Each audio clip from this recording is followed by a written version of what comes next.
Statesman Nation, welcome to another edition of Inside the Playbook. I am Wade Steinlog, ESID here at William Penn.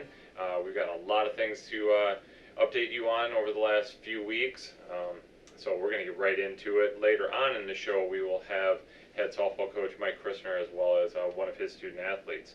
So, without further ado, lots to cover here. So, beginning with men's basketball, the team entered nationals as the number 2 overall seed, won its opening round tournament, defeating Mid-America Christian, but then unfortunately was upset by number 15 Carroll in the round of 16.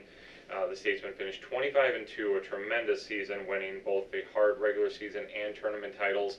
Kevion Blaylock was named a first-team All-American, while Kamari Newman earned an honorable mention as an All-American.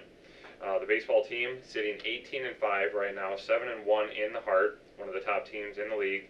The team has had 2 separate long winning streaks of 7 and 4 games. Most recently, the Statesmen swept rival Grandview in a 4-game set last weekend. The softball team sitting at 9-9 on the year, 3-3 in the Heart. The young team has had a lot of 1-1 days, either winning the first one, losing the second, or vice versa. Still trying to figure themselves out, and we'll talk more to Coach Christner about that later on. Men's volleyball, the team sitting at 10-16 on the year, went 5-12 in the Heart this year.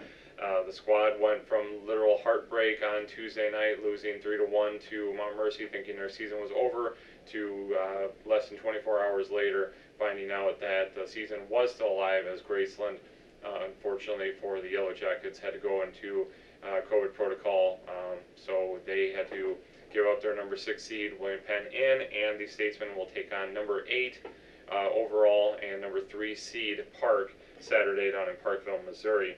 The team did take Park to 5 sets a couple weeks ago. Men's bowling currently competing at the NAIA National Championship up in Michigan. The team won the Heart title in early March as part of 3 consecutive wins, including 2 also one-day tournaments at the Jayhawk Challenge 2. Women's bowling team finished 2nd at the Heart Championship, and right now, unfortunately, didn't make the NAIA Championship. They are awaiting their USBC sectional placement. Men's lacrosse team is sitting at 3-6 on the year, 1-3 in the KCAC. Has played a really daunting schedule, 5 teams that are either ranked or receiving votes, including number 1 Reinhardt. The women's lacrosse team sitting at 2-5, 1-3 in the KCAC.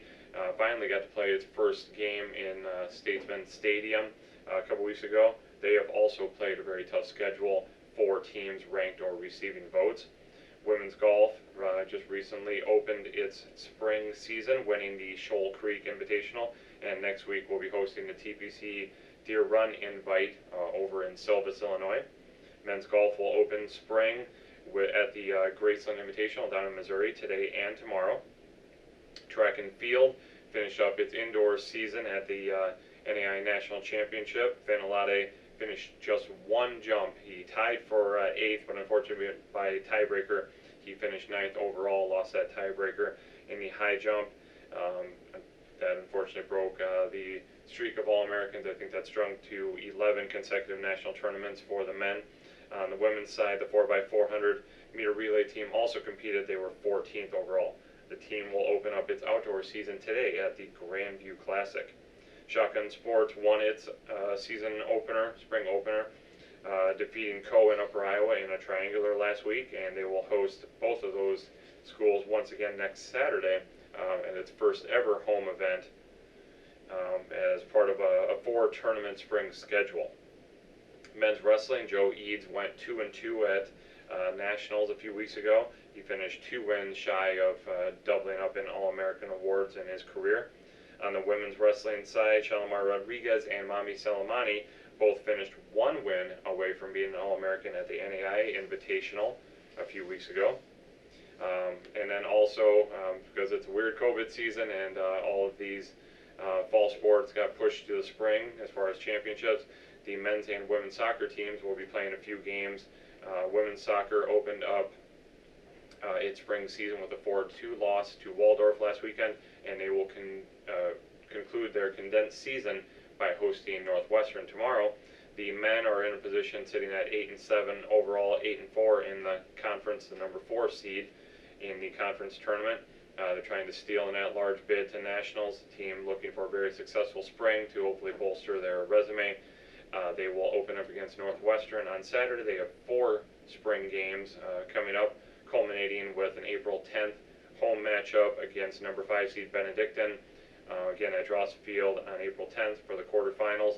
Team's going to need a very deep run to possibly get one of those at-large bids to nationals. So, again, a lot of things going on. I think I covered about 18 different teams there, but still a lot of action continuing for the Statesmen. So, anything Statesman Athletics, go to statesmanathletics.com. Follow us on Twitter, on Facebook, Instagram, WPU Athletics. Once again, when we return, we will have Coach Christner of the softball team as well as Lexi Resa, one of the juniors on the team. You are inside the playbook. Welcome back, Statesman Nation. We are now joined by head softball coach Mike Christner as well as junior softball player Lexi Resa out of Liberty, Missouri. Thank you guys so much for coming in. Coach, we're at the halfway point of the year, and it's been as fully as we expected. You know, you get cancellations during the spring and this and that, and even COVID has reared its head. Not for us, fortunately, but let's talk about the season. You guys have had a trip down to Florida. You've been able to play some non-conference. You've gotten into conference, and it seems to be a kind of a hot or cold type situation early on here. We're young, yeah. and it shows that you don't have a lot of experience out there. We got maybe 4 that's had a lot of experience, but it's a working project. It's a development. You get better from the beginning to the end, and I think we're showing signs of getting better, getting the pitchers to understand, getting a lot of the players that they've never been through a full season. Even the ones that were here last year have never been in from an August to May college season. Yeah. So a lot they're having trouble adjusting to that too and getting used to it. So everything's new to them, for everybody except about 5 of them. Right. Lexi, you're one of those few returners that obviously probably a lot of pressure put on you. I don't say pressure, but expectations that you're going to be able to kind of lead the way, show them how it's done the Statesman way, all of that. Going into the season, what were some of those expectations for you? Did you place any added pressure on yourself, or did Coach Christner do enough of that for you? No, I just wanted to go and lead by example and cheer everyone on and make sure that they know that we all have each other's back, and no matter what was going on, we just are always there for each other, and especially the pitching staff, because it is very young, just trying to get them to understand the game, like in situations, what to throw in different spots. So that was really right. what I was trying to do. Right. Let's actually rewind just shy of 12 months now. You guys just coming back from spring break. Actually, you were in spring break, I think, when everything was canceled. Now being able to play again. Talk about both the emotion of having the season canceled, especially the way you guys were playing so well at the time when the season was canceled, and now the emotions now actually being able to play again. Yeah, last year when we came back from Florida, we finally got together. We had a little bit of a rough start, but we started to play really well. We had a really good feeling for last year, yeah. Especially because we did have a lot of seniors, so we lost pretty much all of our starters, so that was kind of hard, especially because like we were all so close. Right. And then coming back this year, kind of having a brand new team, we wanted to start up where we left off last season, but you kind of have to still adjust to that, and just being able to play again just feels so nice, just right.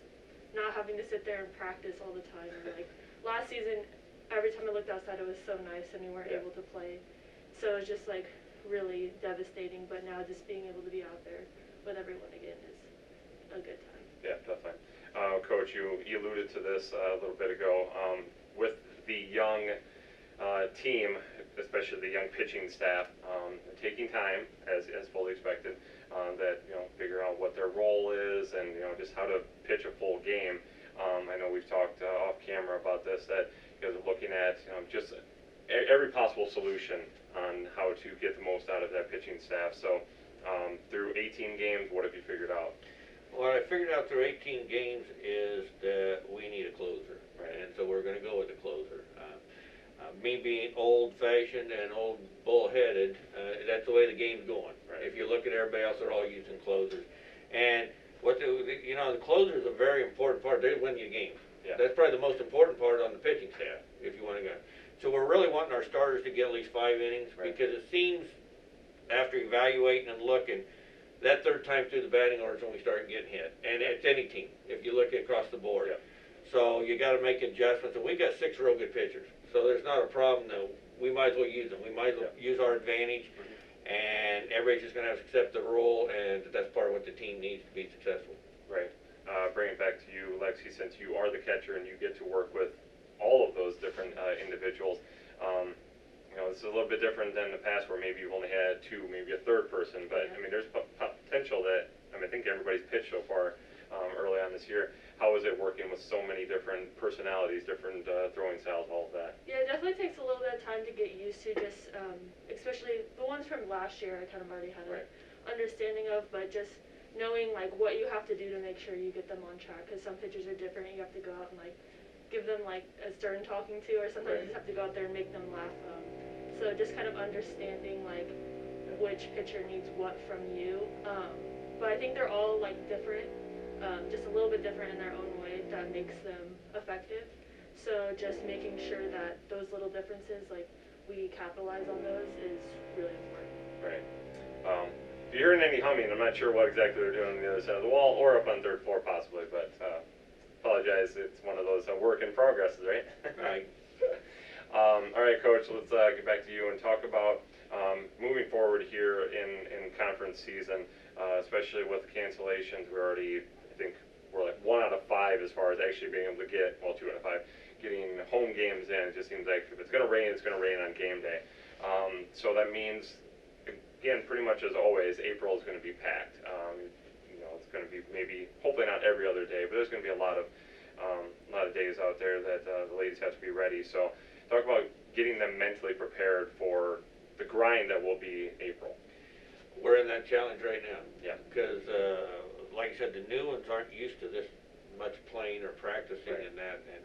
And actually, we're trying to spread it out. Luckily or unluckily, for some reason, we don't have a game scheduled next week. Yeah. So we put 2 of them on Monday and Thursday to try to spread it out, feather it out a little bit. So we're trying to keep it spread out, but except for the Baker game, which is a COVID change, we by next Friday we should have everything back on schedule, except for the 1 game, which is. And I like to schedule them immediately, because I don't want to congregate everything into 1-2 weeks. So we can try. Well, you think, yeah, it's fine, out. I'll just throw it in the last week, and then all of a sudden now you have no other, when you get to that last week and they keep on canceling, so yeah, you run out of dates.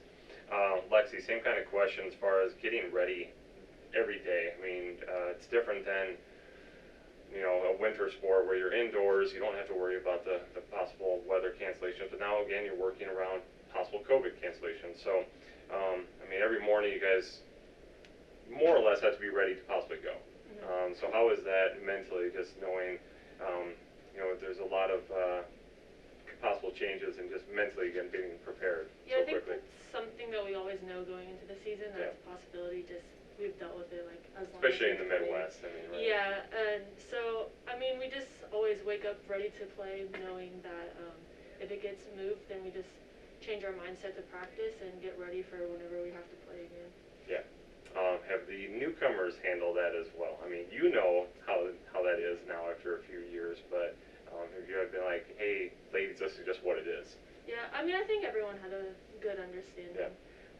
Just because, like I said, no matter where we play, we've always kind of dealt with that. So I think for the most part, we're handling that pretty well. Yeah, very good. Coach, all right, expectations going to the second half of the year. Now that you've seen the team, you've seen what they're capable of, have the expectations changed? What are the goals now moving forward? No, my expectation is always to win every game anyways. But I think we're positioning ourselves in a way that we can. What people don't say, we're fighting a lot of injuries. Yeah. We're fighting a lot of nicks and this and that comes back from they're not used to going this much. But the kids are resilient and they fight through and they show up and we play games and we've lost a lot of 1-run games, which is why I need a closer to be on, and that's on me. I should have thought of this a little, but evaluating. But going forward, I expect to start winning those 1-run games instead of sitting on being on losing end. And we got a team that can do it. It's going to be continual improvement though, and we're going to have our ups and downs. I don't care. We're young. We're going to have ups and downs. Some days we're going to look like $1 million, and other days we're going to look like a penny. Right. That's just the way it is this year to try to get them where they need to be. Yep.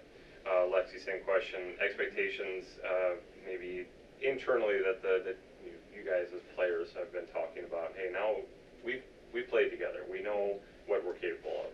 Yeah, I think we all kind of had a talk, and we know like what we need to do to just make that like last change to get to the winning side of things. Right.